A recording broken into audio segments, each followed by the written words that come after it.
News 18 ಕನ್ನಡದ digital ಕಂಟೆಂಟ್ಗೆ ಸ್ವಾಗತ. ನಾನು ಚಂದ್ರಕಾಂತ್ ಸುಗಂಧಿ.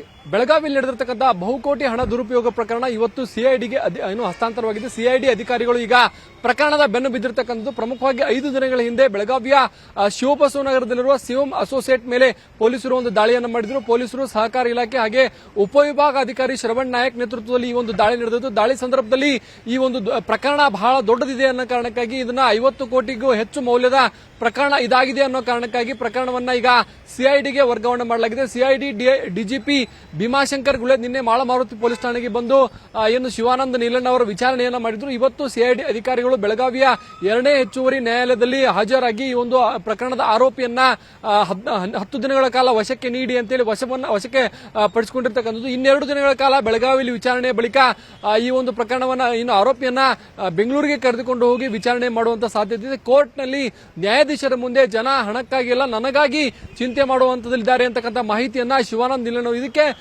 ನ್ಯಾಯಾಧೀಶರು ಕೂಡ ಇನ್ನು ಉತ್ತರವನ್ನು ಕೊಟ್ಟಿದ್ದಕ್ಕಂಥದ್ದು.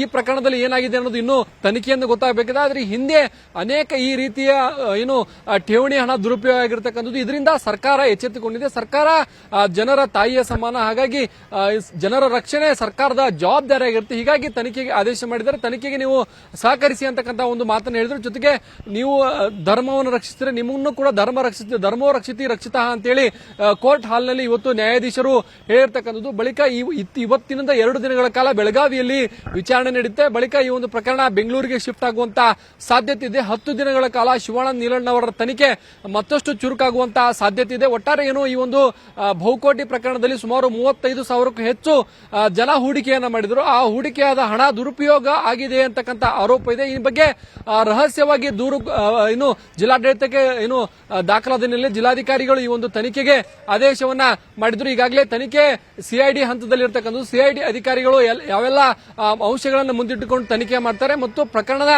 ಏನು ಇಲ್ಲಿಗೆ ನಿಲ್ಲುತ್ತಾ ಅಥವಾ ಈ ಒಂದು ಏನು ಹೂಡಿಕೆ ಮಾಡಿದಂತಹ ಹಣವನ್ನು ಹೇಗೆ ವಾಪಸ್ ಕೊಡಕ್ಕೆ ಸಾಧ್ಯ ಅನ್ನೋ ನಿಟ್ಟಿನಲ್ಲಿ ಈಗ ಮತ್ತಷ್ಟು ತನಿಖೆಯನ್ನ ಮಾಡಬೇಕಿದೆ. ಜೊತೆಗೆ ಏನು ಅಂತಂದ್ರೆ ಈ ಒಂದು ಪ್ರಕರಣದಲ್ಲಿ ಇದುವರೆಗೂ ಕೂಡ ಇಷ್ಟು 5 ದಿನಗಳಿಂದಲೂ ಕೂಡ ಪೊಲೀಸ್ ತನಿಖೆ, ಮತ್ತೊಂದು ಕಡೆ ಜಿಲ್ಲಾಡಳಿತ, ಸಿಐಡಿ ಈ ಎಲ್ಲಾ ಅಧಿಕಾರಿಗಳು ಎಂಟ್ರಿ ಆದರೂ ಕೂಡ ಇದುವರೆಗೂ ದೂರುದಾರರೊಬ್ಬರು ಕೂಡ ಬಂದು ನಮಗೆ ಮೋಸ ಆಗಿದೆ ಅಂತ ಹೇಳಿಲ್ಲ. ಪ್ರತಿ ತಿಂಗಳು ಅವರ ಖಾತೆಗೆ ಹಣ ಹೋಗ್ತಾ ಇದೆ. 1 ಲಕ್ಷ ಇಟ್ಟರೆ ಪ್ರತಿ ತಿಂಗಳು 3,000 ರೂಪಾಯಿಯನ್ನ ಈ ಒಂದು ಅಸೋಸಿಯೇಟ್ ನಿಂದ ಏನು ಹಣ ಸಂದಾಯ ಆಗ್ತಿರ್ತಕ್ಕಂಥದ್ದು. ಜೊತೆಗೆ ಏನು ಅಂತಂದ್ರೆ ಇಲ್ಲಿ ಕೆಲ ತಾಂತ್ರಿಕ ಅಂಶಗಳು ಕೂಡ ಈ ಒಂದು ಪ್ರಕರಣದಲ್ಲಿದೆ. ಪ್ರಮುಖವಾಗಿ ಏನು ಠೇವಣಿ ರೂಪದಲ್ಲಿ ಶಿವಂ ಅಸೋಸಿಯೇಟ್ ನಿಂದ ಹಣ ಸಂಗ್ರಹವಾಗಿಲ್ಲ, ಬದಲಾಗಿ ಏನು ಅಂತಂದ್ರೆ ಸಾಲದ ರೂಪದಲ್ಲಿ ಸಂಗ್ರಹ ಆಗಿದೆ. ಹೀಗಾಗಿನೇ ಈ ಒಂದು ಬರ್ಡ್ಸ್ ಆಕ್ಟ್ ನಲ್ಲಿ ಈ ಒಂದು ಸಾಲದ ರೂಪದಲ್ಲಿ ಪಡೆದ ಹಣಕ್ಕೆ ಯಾವ ರೀತಿ ಕಾನೂನು ಇದೆ ಅಂತಕ್ಕಂಥದ್ದು ಮುಂದಿನ ದಿನಗಳಲ್ಲಿ ನೋಡಬೇಕು. ಈಗಾಗಲೇ ಈ ಒಂದು ಶಿವಾನಂದ ನೀಲಣ್ಣ ಅವರ ಪರ ವಕೀಲರು ಕೂಡ ಮುಂದಿನ ದಿನಗಳಲ್ಲಿ ಬೇಲ್ ಅರ್ಜಿಯನ್ನ ಸಲ್ಲಿಸಕ್ಕೆ ಏನು ತೀರ್ಮಾನವನ್ನು ಮಾಡಿರ್ತಕ್ಕಂಥ ಶಿವಾನಂದ್ ನೀಲಣ್ಣ ಅವರನ್ನ ಸೆಕೆಂಡ್ ಡಿಜೆ ಅವರ ಮುಂದೆ ನ್ಯಾಯಾಧೀಶ ಮುಂದೆ ಹಾಜರು ಮಾಡಿದ್ರು.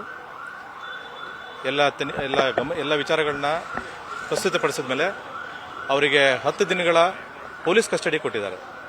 ಯಾಕಂದರೆ ಅವರು CBI ಮುಂದೆ ಹಾಜರಾಗಬೇಕು ಮತ್ತು ಇತರೆ ಸ್ಟೇಟ್ಗಳು, ಇತರ ರಾಜ್ಯಗಳಲ್ಲೂ ಕೂಡ ವ್ಯವಹಾರ ವಿಸ್ತಾರವಾಗಿದ್ದರಿಂದ ಅಲ್ಲೂ ಕೂಡ ತನಿಖೆ ಸಹಕರಿಸಬೇಕು ಅಂತ ಹೇಳಿದ್ದಾರೆ. ಅವರಿಗೆ ನಮ್ಮ ಶಿವಾನಂದ್ ನೀಲಣ್ಣ ಅವರಿಗೆ ಎಲ್ಲ ರೀತಿಯ ವೈದ್ಯಕೀಯ ಸವಲತ್ತು, ಯಾವುದೇ ರೀತಿಯ ಹ್ಯಾರಾಸ್ಮೆಂಟ್, ಯಾವುದೇ ರೀತಿಯ ಪನಿಷ್ಮೆಂಟ್ ಕೊಡಬಾರ್ದು ಅಂತ, ಅವ್ರು ಯಾವುದೇ ಟಾರ್ಚರ್ ಮಾಡಬಾರ್ದು ಅಂತ ಕ್ಲಿಯರ್ ಕಟ್ಟಾಗಿ ಅವರು ಸಾಹೇಬರು ಮಾನ್ಯ ನ್ಯಾಯಾಧೀಶರು ಕ್ಲಿಯರ್ ಕಟ್ಟಾಗಿ ಆರ್ಡರ್ ಮಾಡಿದ್ದಾರೆ. 2-3 ದಿನಗಳಲ್ಲಿ ಬೇಲ್ ಅರ್ಜಿ ಕೂಡ ಸಲ್ಲಿಕೆಯಾಗಿದೆ. ಒಟ್ಟಾರೆ ಏನು ಬಹುಕೋಟಿ ಹಣ ದುರುಪಯೋಗ ಆರೋಪ ಪ್ರಕರಣ ಈಗ ಸಿಐಡಿ ಹಂತಕ್ಕೆ ಹೋಗಿರ್ತಕ್ಕಂಥ ಸಿಐಡಿ ಅಧಿಕಾರಿಗಳು ಏನು 35,000 ಜನರ ಏನು ತನಿಖೆಯನ್ನು ಯಾವ ರೀತಿ ಮಾಡ್ತಾರೆ ಮತ್ತು ಹೂಡಿಕೆಯಾದ ಹಣ ಎಲ್ಲಿ ಹೋಗಿದೆ ಅನ್ನೋದ್ರ ಬಗ್ಗೆ ಹೇಗೆಲ್ಲ ಪತ್ತೆ ಮಾಡ್ತಾರೆ ಅಂತಕ್ಕಂಥದ್ದು ಈಗ ಕುತೂಹಲಕ್ಕೆ ಕಾರಣವಾಗಿದೆ.